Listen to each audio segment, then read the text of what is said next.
পানিহাটি প্রাক্তন বিধায়ক নির্মল ঘোষের গ্রেফতারের খবর ছড়িয়ে পড়তেই বিজেপি কর্মীদের উল্লাস। মুখ্যমন্ত্রী শুভেন্দু অধিকারীর নির্দেশের পরেই স্বতঃপ্রণোদিত মামলা রুজু করেছিল ব্যারাকপুর পুলিশ কমিশনারের আরজিকর ঘটনায়। এরপর থেকে এলাকা ছাড়া ছিল প্রাক্তন বিধায়ক নির্মল ঘোষ, সোমনাথ দে এবং সঞ্জীব মুখার্জি। একাধিক জায়গায় খোঁজ চালানোর পর কল লোকেশন ট্র্যাক করে উড়িষ্যা জেলার সম্বলপুর অঞ্চল থেকে গ্রেফতার করা হয়েছে প্রাক্তন বিধায়ক নির্মল ঘোষকে।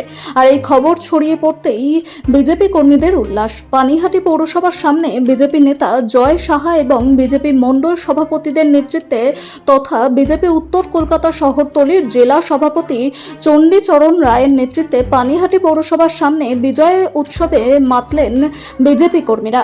মিষ্টি খাইয়ে আবির মাখিয়ে উৎসবের মেজাজে বিজেপিরা।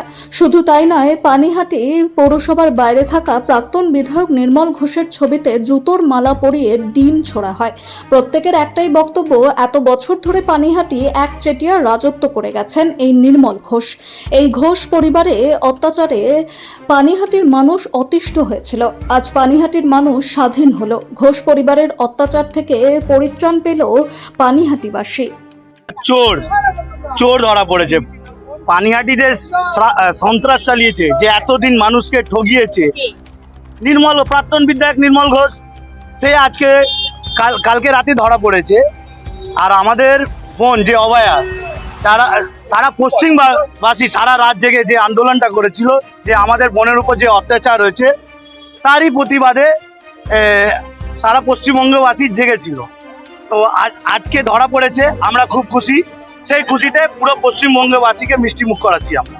আজকে যে ধরা পড়লো নির্মল ঘোষ, কালকে তাকে নিয়ে আসা হবে, কি বলছেন, কি আসল কি বিচার পাচ্ছে অভয়া? দেখুন, বিচার ও তো একজন, হ্যাঁ, ও তো একজন কার নির্দেশে করেছে। তো আমরা যে চাইছি যে আমাদের প্রাক্তন মুখ্যমন্ত্রী মাননীয় মমতা বন্দ্যোপাধ্যায়, তাও এই কেসে জড়িত, ওনার নির্দেশেই সব হয়েছে। তো আমরা চাইছি মমতা ব্যানার্জিও অ্যারেস্ট হোক। বাবা চোর, ছেলে চোর। আমি নীতিশ কুমার পণ্ডিত, পানিহাটি মন্ডল টু প্রেসিডেন্ট। পানিহাটিবাসীর জন্য আজকে অত্যন্ত খুশির দিন। আমাদের বোন অভয়ার আত্মা তো আজকে শান্তি পেলই, তাছাড়া আমাদের দাদা মনীষ শুক্লারও আত্মা আজকে শান্তি পাবে। কুখ্যাত ক্রিমিনাল আপদ বিদায় নিল। পানিহাটি আজকে সত্যিকারের মুক্তি পেল। তথাকথিত বড় বাড়ি যে ক্রিমিনাল রাজত্ব 30 বছর ধরে কায়েম করে রেখেছিল এই পানিহাটিতে, আজকে সরকারের পালা বদলের পরে সত্যিকারের মুক্তি যদি পানিহাটি পেয়ে থাকে, সেটা হলো আজকের দিনে প্রশাসনের দ্বারা উড়িষ্যা থেকে নির্মল ঘোষ অ্যারেস্ট হতে পেল। আর্জিকর ঘটনা নয়, একাধিক সময় দেখা গেছে বিরোধী রাজনীতি আপনারা যখন করতেন তখন আপনাদের উপর হামলা করা হয়েছে। 2021 সালে পোস্টপোল ভায়োলেন্সে আমাদের বিজেপি কার্যকর্তাদের সাথে যে নির্মম অত্যাচার করা হয়েছিল, তার জবাব তো দিতে হবে। পাপ বাপকেও ছাড়ে না। যে অভিশাপ অভয়ার লেগেছে, যে অভিশাপ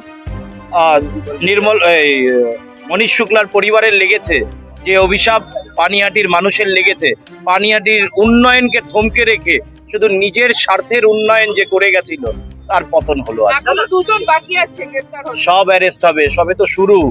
এটা বিজেপি সরকার, পদে পদে বুঝিয়ে দেওয়া হবে, কোনো ক্রিমিনাল থাকবে না। ছেলের পরে বাবা অ্যারেস্ট, ছেলেকেও অ্যারেস্ট করো, তারপর বাবা অ্যারেস্ট।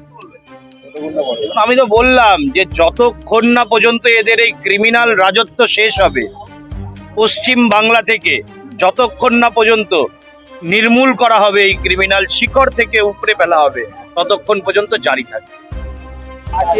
থেকে 110 কিলোমিটার দূরে আমি একটা উদালগুড়ি সিভিল হসপিটাল বলে হসপিটাল আছে, সেখানে আমি ডিআইসি এবং এনআরসি ইনচার্জ ডক্টর আছি। এখানে কেন এসেছেন? আমি অভয়া কাণ্ডর বিচার চাইতে এসেছি। আজকে তো নির্মল ঘোষ অ্যারেস্ট হয়েছে, কি বলবেন? হ্যাঁ, খুব ভালো হয়েছে, তার অ্যারেস্ট হোক এবং তার যেন ফাঁসি হয়, জেল নয় ফাঁসি হয়, সেটাই আমরা চাই। আমাদের পুরো ডক্টর সমাজ থেকে, আমাদের আসামের যেটা ডক্টর মেডিকেল সেল আছে, সেখান থেকে আমি চাচ্ছি যেন ওনার এক ফাঁসি হয়। হ্যাঁ, মিষ্টি খেয়ে আমি খুব খুশি হয়েছি, উনি অ্যারেস্ট হয়েছেন, ওনার যেন ফাঁসি হয়। আপনার নামটা আমার নাম হচ্ছে ডক্টর অলোক বরণ সরকার, উদালগুড়ি সিভিল হসপিটাল ডিআইসি এবং এনআরসি ইনচার্জ ডক্টর আছে। আবির খেলা এই জন্যই, পুরো পানিহাটি জুড়ে যে ত্রাস, নির্মল ঘোষ যেভাবে সিপিএম এর মদতে বিধায়ক হয়েছিল, সেই নির্মল ঘোষ আমাদের বোন অভয়ার দেহ লোপাট করার জন্য, তথ্য লোপাট করার জন্য পুরো চেষ্টা করে গেছে এবং তথ্য লোপাট করেছে। সেই নির্মল ঘোষ আজকে অ্যারেস্ট হয়েছে। পানিহাটিবাসী আজকে আনন্দিত, পশ্চিমবঙ্গবাসী আজকে আনন্দিত।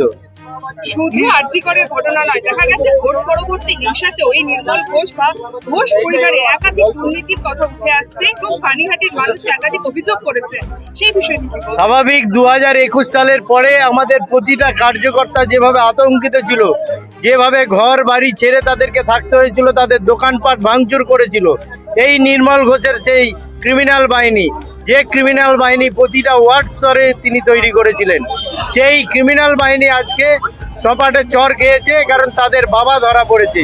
আর সাথে সাথে তাদের যে দুই সাগরেদ সোমনাথ দে এবং সঞ্জীব মুখার্জি, তারাও অ্যারেস্ট হবে। পুরো পানিহাটি নিশ্চিন্তে ঘুমোতে পারবে। পুলিশি তৎপরতা ছিলই, মুখ্যমন্ত্রী নির্দেশ দেওয়ার পরে সেটা আরো গতি পেয়েছে।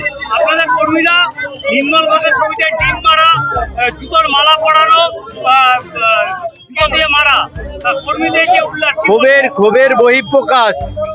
ক্ষোভের বহিঃপ্রকাশ ঘটেছে, তারা ঘটিয়েছে। পুলিশকে কি কঠোর থেকে কঠোর শাস্তি দাবি করবে?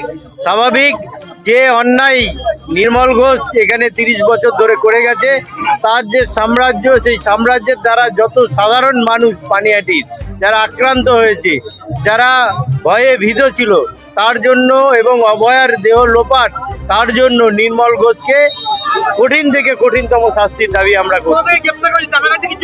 উড়িষ্যা থেকে গ্রেপ্তার করেছে, এটা আমরা জানতে পেরেছি। উড়িষ্যার হোটেল থেকে গ্রেপ্তার করেছে। পালিয়ে যাওয়ার চেষ্টা করছিল। তো উড়িষ্যা তো আমাদের পশ্চিমবঙ্গের বাইরে, স্বাভাবিকভাবেই পালিয়ে যাওয়ার চেষ্টা করছিল। আমার নাম চণ্ডীচরণ রায়, ভারতীয় জনতা পার্টি কলকাতা উত্তর শহরতলি জেলার সভাপতি। গোটা পৃথিবীর মানুষ যে ঘটনা নিয়ে রাস্তায় নেমেছিল, সেই গোটা পৃথিবীর মানুষ একসাথে আনন্দ করবে আজকে। তার মূল চক্রান্তকারী যারা আছে, তাদের পান্ডা একজন ধরা পড়েছে। আরো দুজন অ্যারেস্ট হয়নি এখনো? হয়ে যাবে, একদম নিশ্চিন্তে থাকুন। মাননীয় মুখ্যমন্ত্রী বলেছেন, যারা অন্যায় করেছে তারা পার পাবে না। ছেলে অ্যারেস্ট হলো, ছেলে তো অন্য কেসে অ্যারেস্ট হয়েছে, কিন্তু আমাদের যে মূল দাবি ছিল বা যে মূল চিন্তা করেছিল, অভয়া হত্যাকাণ্ডে যারা জড়িত আছে তারা অ্যারেস্ট হোক, তারা শাস্তি পাক। আর তার মধ্যে মূল পান্ডা ধরা পড়েছে। উড়িষ্যা থেকে ধরা হলো, উড়িষ্যাতে মোবাইল ট্যাগ করে উড়িষ্যা থেকে ধরলো। পালিয়ে যাওয়ার চেষ্টা করেছিল। স্বাভাবিক, উড়িষ্যাতে ধরা পড়া মানে পালিয়ে যাওয়ারই চেষ্টা। পালিয়ে বাঁচার চেষ্টা করছিলেন, কিন্তু বাঁচতে পারেননি। এই প্রশাসন তাকে বাঁচতে দেয়নি। আগামী দিনে দৃষ্টান্তমূলক শাস্তি যাতে ওনার হয়, সেটা আমরা চাইছি। যেভাবে নৃশংসভাবে আমাদের বোনটিকে হত্যা করা হয়েছিল, তার উনি একজন সাগরেদ, তার দৃষ্টান্তমূলক শাস্তি চাই।